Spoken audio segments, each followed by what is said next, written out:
Au centre de service du MTQ de Québec, des équipes spécialisées sont chargées de l'entretien de feux lumineux et systèmes d'éclairage sur les routes. Bien sûr, tous ces travaux doivent se faire avec l'alimentation électrique coupée et le coffret de branchement ou le disjoncteur principal cadenassé. Cependant, il est parfois nécessaire que le circuit soit réalimenté pour effectuer des tests et valider l'entretien. Étant donné qu'un même coffret alimente plusieurs lampadaires, cela occasionne de nombreux déplacements entre celui-ci et le site du luminaire à réparer. C'est pourquoi il était de pratique courante, quoique risquée, d'outrepasser ces règles en laissant le circuit de 347 ou 600 volts sous tension. Les électriciens ont eu une idée, lumineuse et sécuritaire, qui fut approuvée par le comité. Disposer d'un système d'alimentation autonome. En l'occurrence, ils ont pensé utiliser les convertisseurs de tension déjà installés sur les camions nacelles et produire, à partir du 120 volts disponible, des tensions de 240, 347 et 600 volts. Un interrupteur sécuritaire fut ajouté. Et voilà, l'ATV 2009 était née. À présent, les électriciens peuvent appliquer la procédure de cadenassage nécessaire et une fois les travaux d'entretien réalisés, l'ATV 2009 permet à l'équipe d'effectuer une vérification en alimentant en tension le luminaire réparé. L'ATV 2009, une très belle réalisation du Centre de service de Québec, du MTQ qui permet la vérification des travaux d'entretien en toute sécurité. Au cours des activités d'épandage d'abrasifs ou de sel sur la chaussée, les chaînes d'alimentation peuvent être obstruées par des morceaux compacts. Le déblocage, lorsque les pièces sont en mouvement, est extrêmement dangereux. Un accident mortel a d'ailleurs touché le milieu il y a quelques années. Au MTQ, les véhicules des centres de service de Chicoutimi et Alma, comme dans toutes les régions, ont été modifiés en ajoutant des grilles de protection qui empêchent l'accès au mécanisme lorsqu'en opération. Le déblocage devant être fait au centre de service par les mécaniciens du Cégep. Des entorses à cette règle ayant été constatées, le comité a rencontré les travailleurs et le Cégep pour trouver une solution. Il a été décidé d'installer un interrupteur additionnel à clé sur la console de commande des mécanismes d'épandage. Le tout complété d'une équerre pour permettre de la cadenasser afin d'éviter tout redémarrage involontaire. Désormais, selon une procédure que chacun se doit de respecter, il faut au préalable fermer et cadenasser l'alimentation électrique du contrôleur qui actionne le convoyeur, avant de retirer la grille et de procéder au débourrage ou à l'entretien sécuritaire des convoyeurs.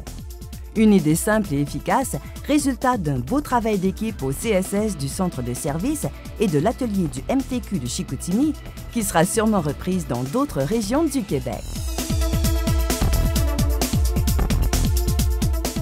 Les mécaniciens du Cégep de Montjoly ont constaté que depuis quelques années, les pneus des camionnettes ont augmenté en diamètre et le poids de certaines roues dépasse maintenant les 50 kg.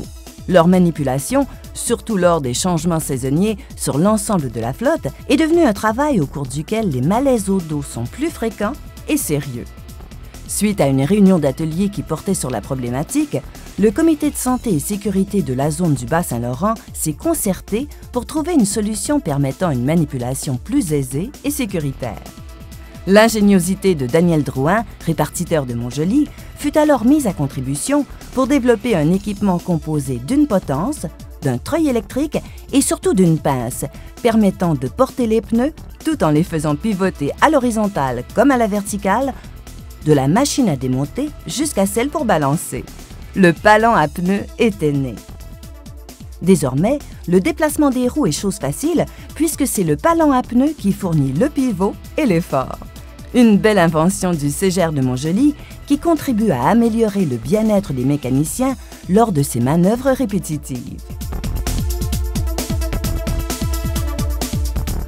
À la pépinière de Sainte-Luce, on doit retirer chaque printemps 8 km de clôture mise en place pour protéger les plantations contre les rigueurs de l'hiver. L'arrachage des piquets s'effectue avec une chaîne fixée au dispositif de levage d'un tracteur. Les travailleurs risquaient de se coincer les doigts, de se blesser au dos ou de se faire happer par la machinerie. Après consultation avec les employés affectés à l'opération, la direction et le comité ont chargé l'ouvrier sylvicole principal, qui supervise le travail, d'élaborer un appareil permettant de sécuriser l'opération. Il a évalué la problématique dessiné le plan et fait concevoir par l'équipe de l'atelier mécanique une pince hydraulique qui est manipulée par le conducteur du tracteur. Grâce au dispositif, le piquet est facile à agripper pour ensuite être arraché du sol pendant que l'aide sylvicole reste à proximité pour effectuer le ramassage et charger la remorque. L'ajout de 2 renforts permet la même opération avec des piquets de métal. Le comité santé-sécurité de la pépinière de Sainte-Luce est très satisfait de cette réalisation qui simplifie les manœuvres et diminue les efforts physiques. Le printemps et la saison où apparaissent ici et là les sempiternels nids de poules tant détestés par les automobilistes et le ministère des Transports. Le bouchage des trous s'effectue avec du BBF, mieux connu sous le nom d'asphalte froid, transporté en sac de 50 livres ou en vrac dans une camionnette. L'équipe de travail est exposée à des contraintes ergonomiques importantes, reliées à la manipulation des sacs et au pelletage de l'asphalte. Au centre de service du MTQ de Ville-Marie, pour remédier à ces risques de blessures, on a pensé convertir la benne 4 saisons d'un camion, entre autres utilisé pour l'épandage des abrasifs en hiver, pour faire, si l'on veut, de l'épandage d'asphalte froid en mettant au profit le convoyeur au fond de la benne. En greffant une dalle de déversement, l'opération s'avère un formidable succès. Les travailleurs n'ont plus à faire de manœuvres contraignantes pour le dos et avec un minimum d'effort, ils contrôlent la distribution de l'asphalte sur la chaussée. Qui plus est, ils battent de véritables records quant au nombre de trous bouchés. Économique, productive et sécuritaire, cette belle trouvaille du comité du centre de service du MTQ de Ville-Marie est un exemple d'une réalisation commune qui profite à tous. Avec le temps à Cookshire, comme ailleurs au Québec, les ponceaux routiers, tant circulaires que rectangulaires, se remplissent de gravier et de sédiments. Jusqu'à tout récemment, le nettoyage se faisait à l'aide d'un mini-chargeur sur roue conçu à cette fin.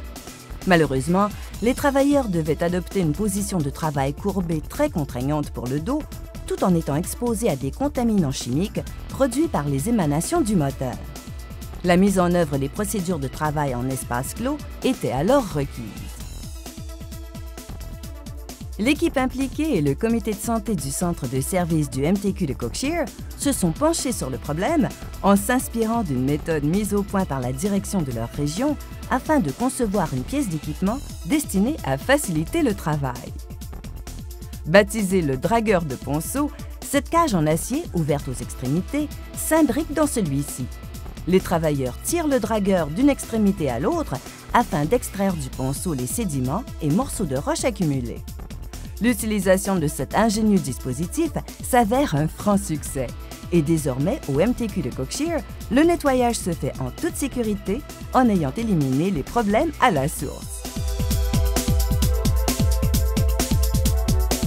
L'APSAP se réjouit de remettre le prix Mérite, volet autre que bureau, au Comité de santé et sécurité du centre de service de Ville-Marie du MTQ pour sa réalisation, le distributeur d'asphalte froid.